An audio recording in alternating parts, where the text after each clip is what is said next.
Ladies and gentlemen, the program will begin momentarily. Please silence your cell phones. Please remain seated for the duration of the speech.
Ladies and gentlemen, please welcome Mayor Frank G. Jackson.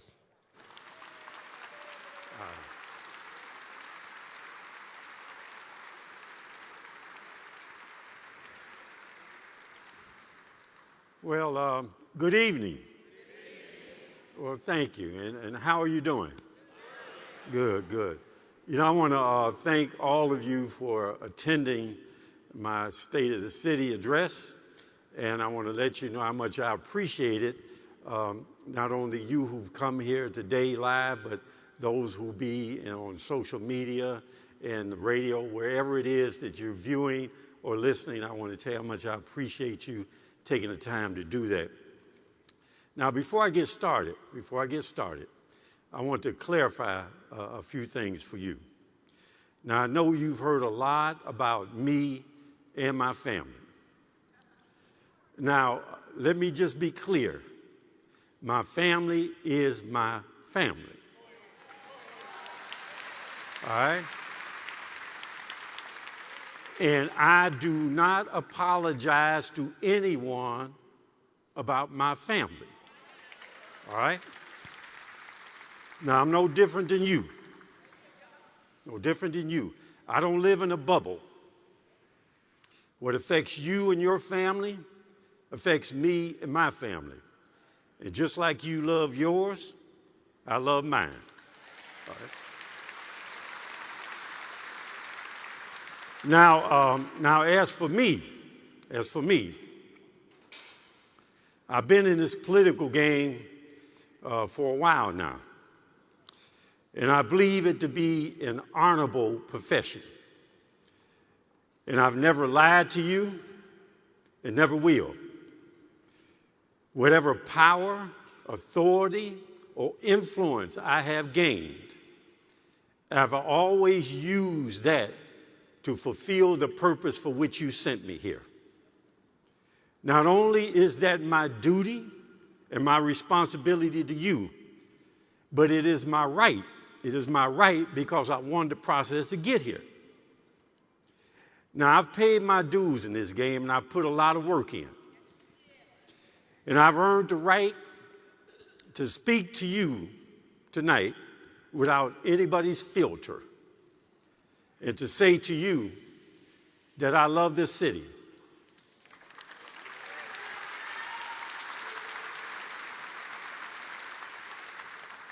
And that I have put the work in to help get this city to where it is today. But with all of that, I love you more. And if all the growth and prosperity gained by this city does not translate into your well-being, then it means nothing to me. Nothing. That will be the context, and is the context of my State of the City tonight. So now I'm going to put on my mayor's hat, and I'm going to deliver the 2019 State of the City. Now I'm going to be using a lot of data and statistics, but this is not an academic exercise.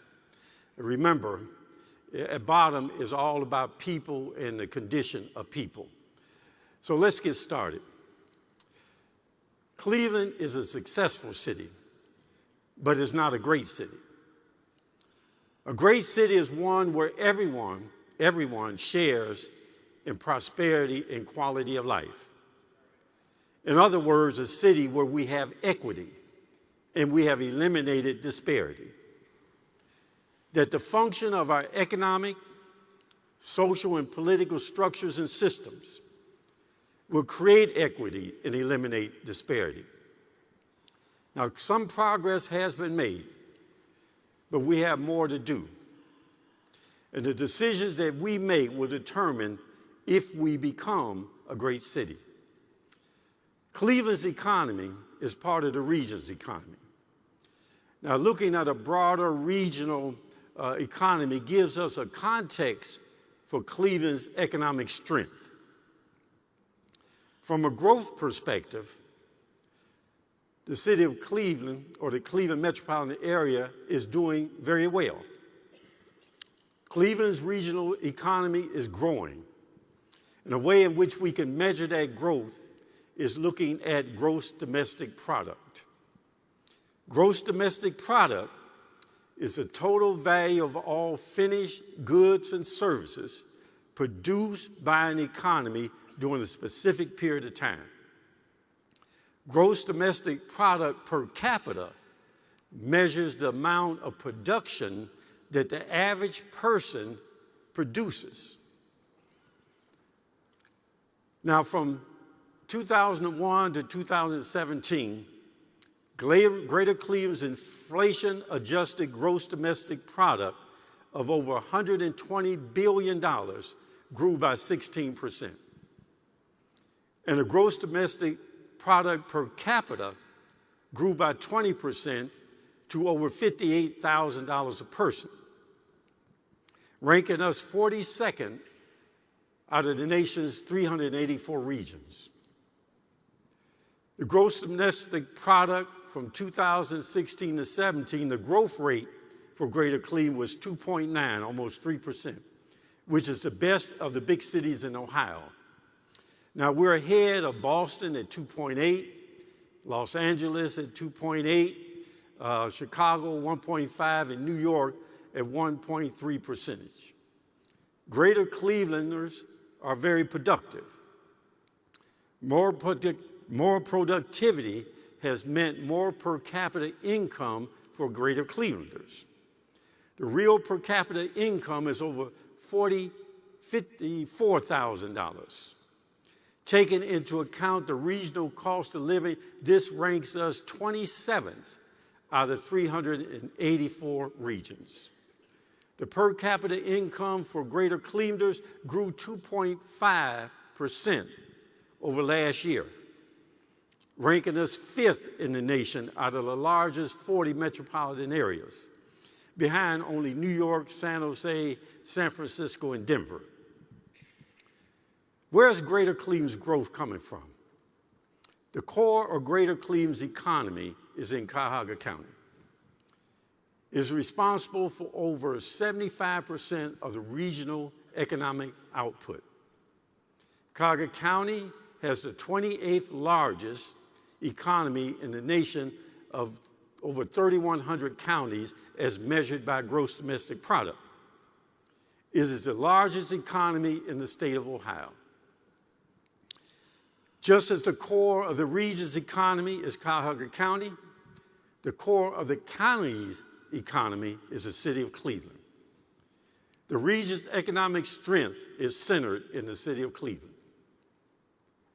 As the region gets more educated and more productive, Cleveland is better positioned to see higher growth and higher productivity, positioning Cleveland's economy for the near future. Now, the economic growth, productivity, and prosperity of Cleveland is a major contributor to the high ranking of this region. As of 2017, the city of Cleveland has nearly 40% of the county's jobs within its boundaries. Among the higher paid jobs, that number goes to 43%, while health care is at 54%. This despite comprising over only 7% of the land mass of the county. The last few points indicate and demonstrate the importance of Cleveland. Now, don't let anyone or anything fool you into thinking or believing that Cleveland is irrelevant or that we're going to hell in a handbasket. There are those who want to control Cleveland with all of its assets and the prominence that Cleveland brings to the economic growth and prosperity of this region. The question is, who will benefit from it? Will it function in an equitable way? One way of answering these questions is to look at who currently benefits and does it currently function in an equitable way. All the growth is playing out unevenly, not just in the Cleveland region, but across the country. Under the current model for economic growth and prosperity, fewer are benefiting. More are becoming part of the group associated with inequities and disparities. In the year 2000, the top 33% of the greater Clevelanders' households took home 49% of the region's income. By 2017, that increased to 53.6% of the region's income. Conversely, the income share of the middle third decreased from 31.4% to 28.7%, and the bottom third from 19.6% to 17.7%. The nation's largest success stories under the current way of measuring success have the worst disparity in income, particularly between whites and people of color. Among the nation's 40 metropolitan areas, San Francisco has the largest gap between white and black households with over $55,000 gap. Minneapolis, over $44,000 gap. D.C., over $41,000. Boston, over $39,000. And Philadelphia, almost $38,000. Now, Greater Cleveland is 14th in the gap with over $32,000 gap. Boston has the largest gap between white and Hispanic Latino households with over a $42,000 gap, followed by D.C. with $40,000, New York with over $37,000, Philadelphia with almost $30,000, and San Francisco with a gap of over $36,000. Greater Cleveland ranks 15th with a gap of over $22,000. Now, these inequities and disparities exist in Cleveland and all over the nation. 58% of the region's workforce who are employed in production and low-skilled jobs have seen their median wage decrease from $19 to $17 per hour since 2001. Why? A couple of reasons are globalization and automation. This allows for economic growth of the owners of capital, at the expense of the economic security of the producers of capital, who are the workers. The share of the national income going to the top 1% was 10.7% in 1980. The top 1% has over 20% share as of 2015, which is the highest since 1930. Meanwhile, the income going to the bottom 50% declined from 20% to 12%. Simply put, the top 1% is capturing the spoils and the growth of prosperity, while many others are losing out. In addition, inequity and disparity is no longer solely associated with poverty, race, or minority status. Middle and upper middle income people, along with non-minority populations, are being pushed into the status of inequity and disparity. Now, this is a recipe for economic, social, and political disaster. This will only get worse as time goes on under the current model of economic growth. Innovation and technology will accelerate it when we use it under the current model of growth and prosperity. Inequity, disparity is institutionalized in our current models. This obstructs people's opportunities, constrains equitable growth of our overall economy, negatively impacts the corporate bottom line, and widens the disparity gap. The current models for economic growth and prosperity does result in inequities and disparities. This is what I call, and now this is me, this is what I call the beast. It's how it functions and is its basic nature. It's just how it works. But it begs the question, if institutionalized inequity and disparity is a source of wealth and some power for some, do we have the will to change it? We have to be innovative in our thinking, productively disruptive in what we do, and accept that what we used to call success, such as economic growth and prosperity, education, neighborhood development, as well as innovation and technology, are just tools. Tools that are necessary and essential to create a sustainable future with equitable outcome, but they are only tools. Only when we accept this can we, as a city, be positioned for a sustainable future. As I stated earlier, Cleveland is the heart of the region. How Cleveland goes, so goes the region. So what are we doing? What are we doing in Cleveland? How are we using our tools of economic growth and education and neighborhood development, innovation and technology to produce equity and eliminate disparity? Now, we're growing our economy. We're growing it.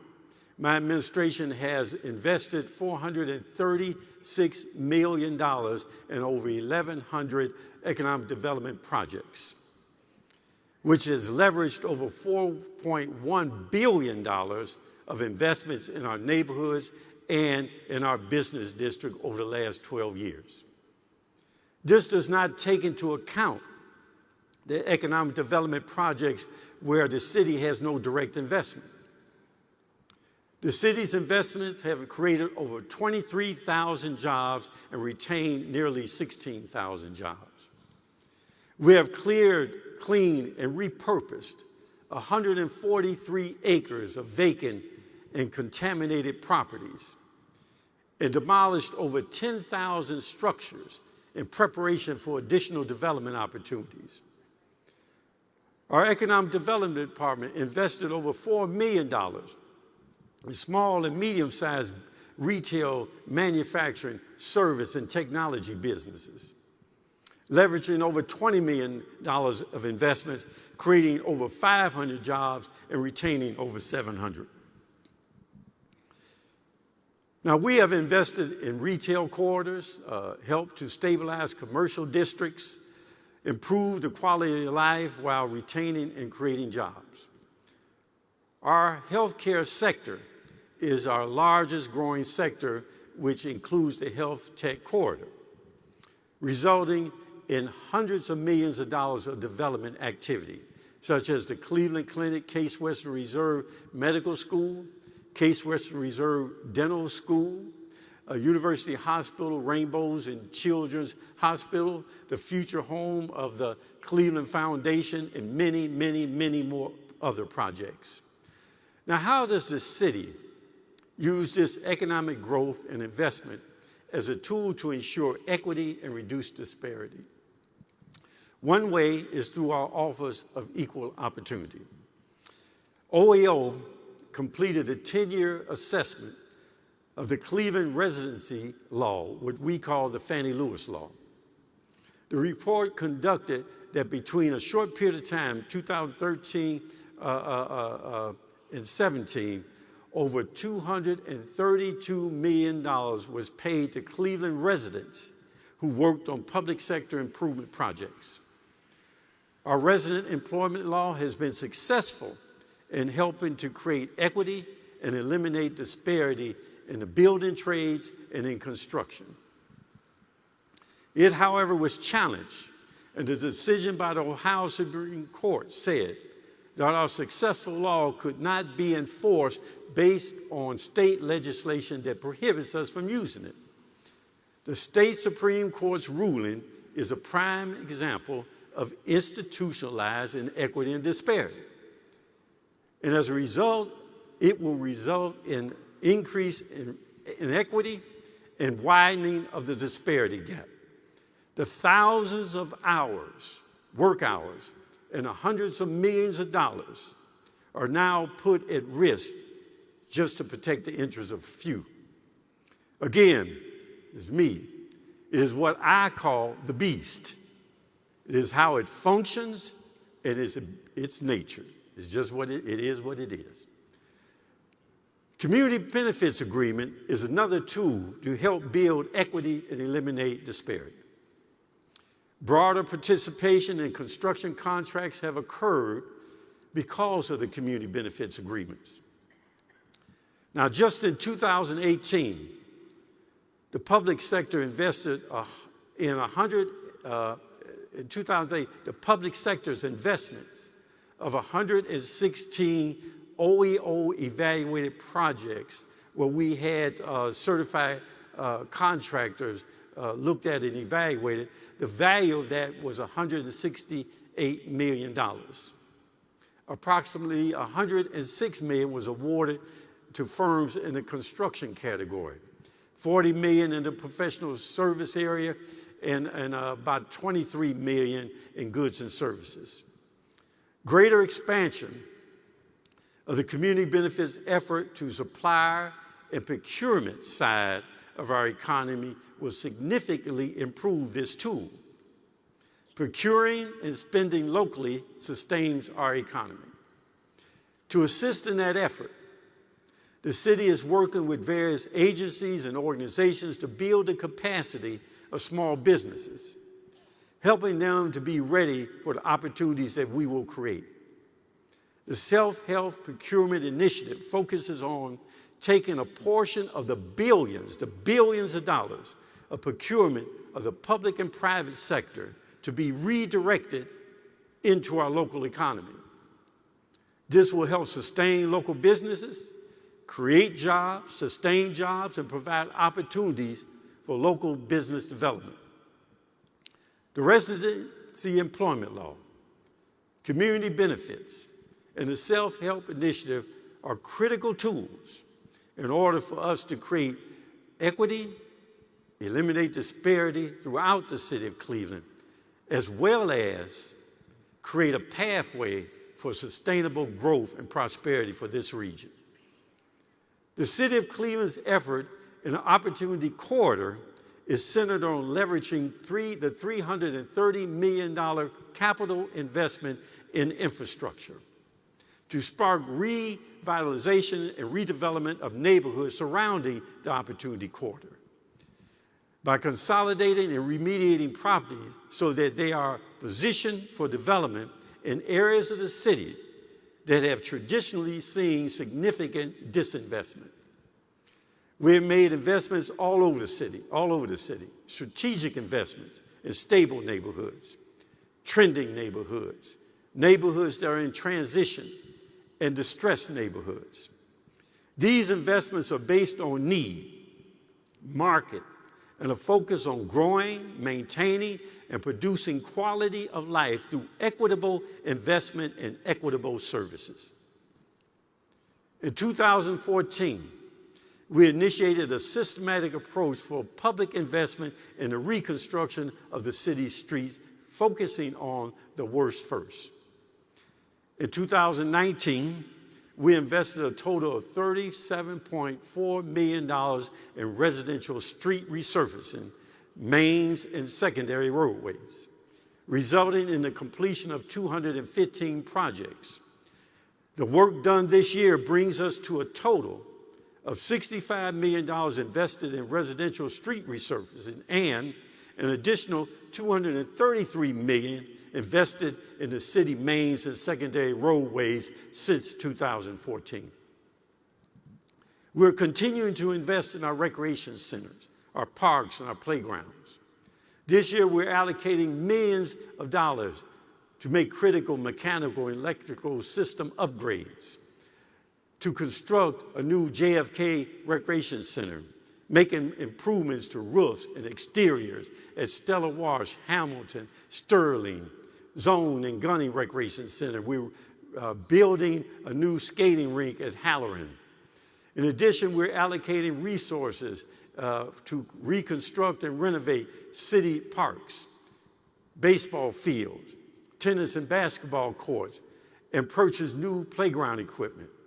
The repair of the Highland Mausoleum, new gatehouse at the Woodland Cemetery, HVA, plumbing, and roof repair at 5 fire stations, and the construction of the new Fire Station 26 being planned.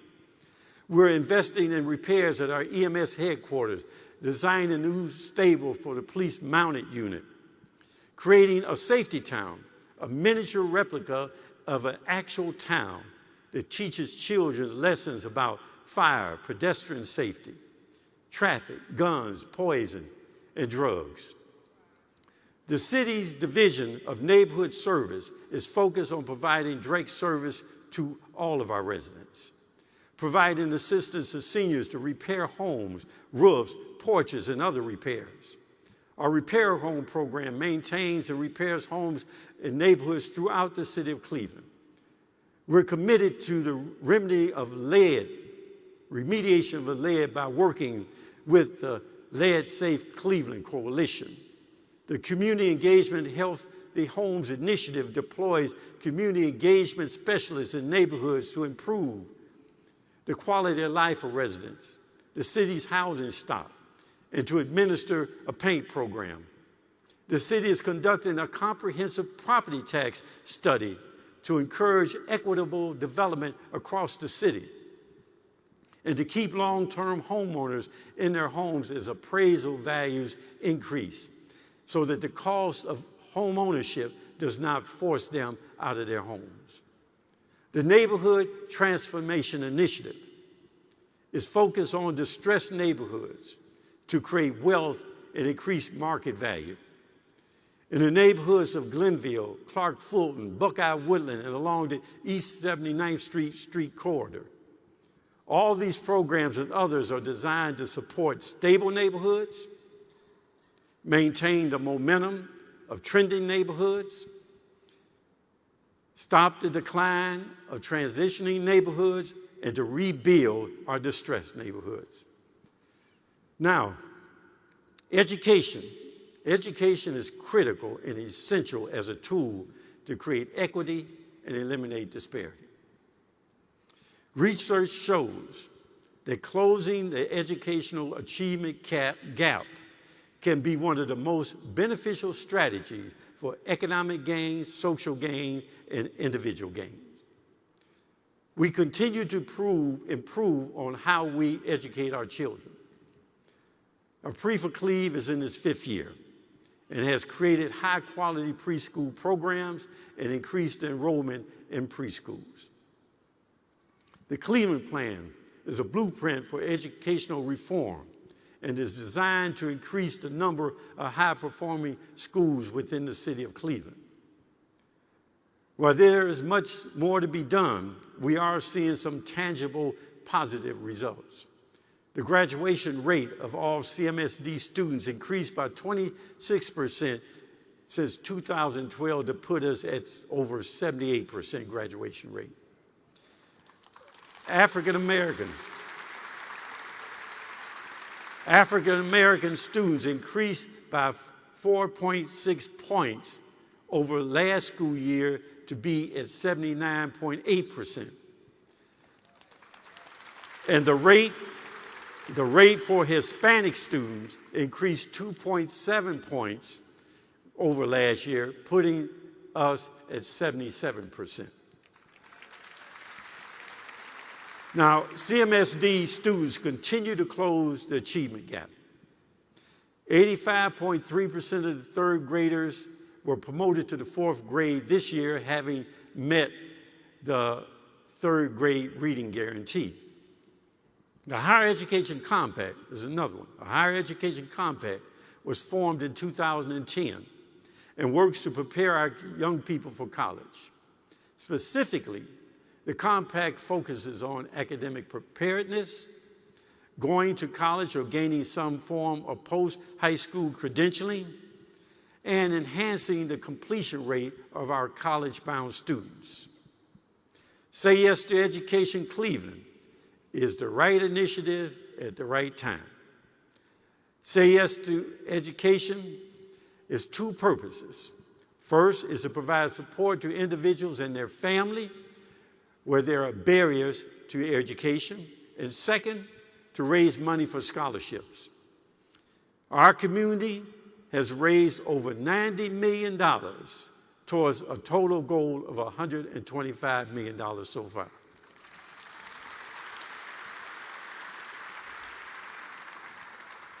This will be used to provide tuition support to eligible CMSD graduates over the next 25 years. All CMSD schools will have a family support specialist by the year 2023. This, along with Pre-for-Cleve, the Cleveland Plan, and the Higher Education Compact, is giving our children the tools that they need. Now, innovation in technologies is essential for an efficient and effective operation. You can't do without it. As well as fiscal management and accountability. No city can have a future without it. The city of Cleveland is a $1.5 billion, not million, billion-dollar operation with over 7,000 employees. And we have assets that includes 2 airports, a water system, electric company, and we provide services from public safety to waste collection. We are investing millions of dollars into innovation and technology to help us operate more efficiently and more effectively. Examples. CityWorks software allows us to place all work orders in one GIS database, and it captures all costs associated with each job. Allows for greater efficiency and cost control while improving interdepartmental coordination. We have installed automatic vehicle locators, allowing us to track vehicles and improve accountability. We have smart meter technology within the Division of Water, which has significantly reduced the estimated bills and provide customers with a way of monitoring their water use. We will be deploying the same technology with Cleveland Public Power. The Division of Water is currently utilizing technology to allow them to better monitor for permits and to create an electronic way to review plans. And we are deploying waste collection management software to verify services and to create more efficiency. Now, before I go on, all you directors out there, and I didn't mention your stuff, don't get angry. I only got a few minutes, all right? So now these are just a few examples of the city's use of technology and innovation to help the city be more efficient in providing service at a reduced cost. Now, innovation and technology is essential in fighting crime and enhancing public safety. One example is our real-time crime center, a critical component of our violence reduction strategy.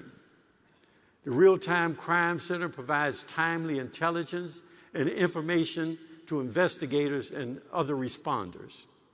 Cleveland was one of 10 cities accepted into the 2019 Public Safety Partnership awarded by the Department of Justice. This provides an innovative framework, resources, and technical assistance from the Department of Justice to enhance support in our investigations, our prosecutions, and also in the deterrence of violent crimes, particularly crime related to gun violence, gangs, and drugs. Again, these are just examples of the ways we are using innovation and technology in our public sector, in our City of Cleveland operation. Now, investing in innovation and technology, businesses, is part of what our Economic Development Department is doing to spur our local economy, because that is where the future is. We have supported businesses that are doing some very innovative things in this new economy. Example, IBM Explorers has invented near real-time cloud-based solutions for medical affairs, clinical development, health economics, research, and other applications.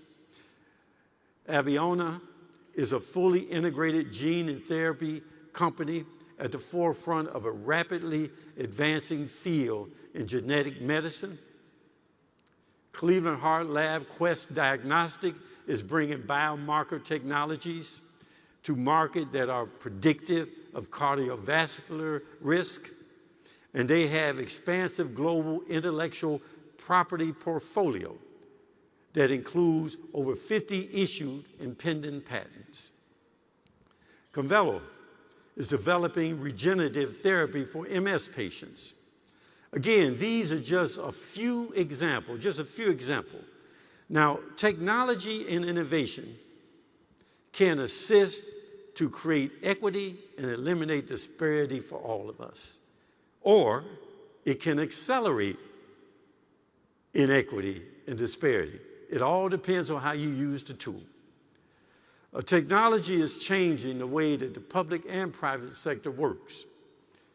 And technology and innovation, along with automation, are replacing some jobs and having an impact on how people work today and the type of work.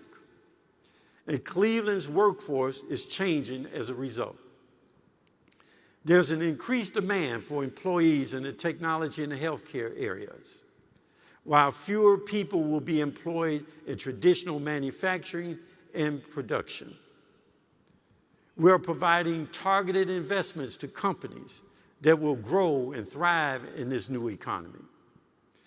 Investing in building spaces to provide locations where companies can grow and develop, creating attractive places where people will want to work, creating a city where people and businesses want to invest. Now, all these things, however, will not guarantee a future that will be sustainable. All these things will not. Economic growth is not the end game. Education is not the end game. Rebuilding our neighborhoods is not the end game. Being innovative and using technology is not the end game. They are just tools. You have to remember, they're just tools.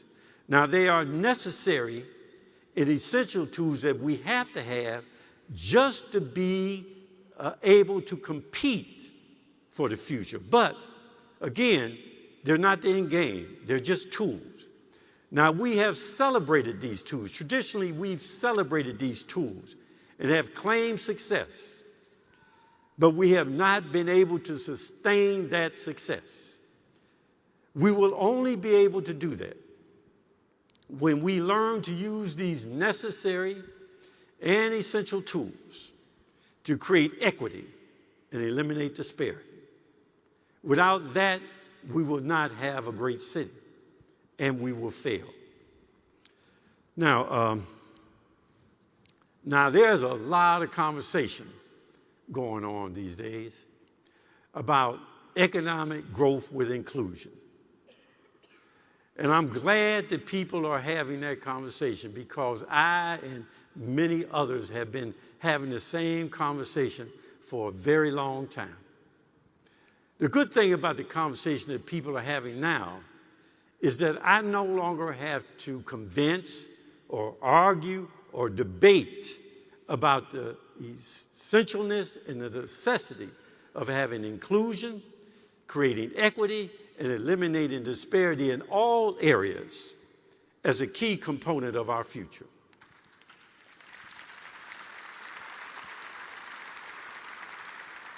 And I will say, in general, Cleveland is beginning to accept it as a necessity and an essential component of our economic growth and future. What they say now is, we just don't know how to do it. And those are the people who are sincere about it. The ones who I've been working with and will continue to work with. But let me remind you that we still live in the beast, with its institutionalized inequities and disparities, and that the economic growth and prosperity of the current model is based on those inequities and those disparities. And there are those who would use the legitimacy of inclusion to cloak another agenda that will strengthen that institutionalized inequity and disparity and better guarantee wealth and prosperity for themselves.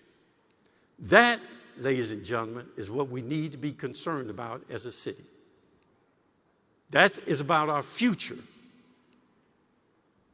Inequities and disparity is not just limited to the things that I talked about tonight, ladies and gentlemen. The principle applies across the board. Now, estimates show that in 2015, the national gross domestic product would have been $2.5 trillion, that's with a T, trillion dollars higher if people of color had earned the same as their white counterparts. Estimates also show that by the year 2050, that number could go as high as $8 trillion. $8 trillion. Now just imagine, I won't be long, just imagine if we closed the disparity gap in education, if we made sure there was equity in the access to health care, if we closed the disparity gap between the earnings of women and men, and removed the disparity in housing and created equity in our criminal justice system, and that the right people were at the table when discussing policies, determining direction, and making decisions on the next step. Just imagine what that $8 trillion figure would turn into. If we want to see that kind of growth, ladies and gentlemen, if we want to see that, then you know what? We're going to have to put the work in. You have to put the work in. You ain't going to wish it to happen. You got to put the work in because it will. And it's also changing attitude, because it will not happen by accident, nor is it guaranteed to happen. It won't just happen for those of you who believe this. It just won't happen because it's the right thing to do. It will only happen because we make it happen. Muchas gracias.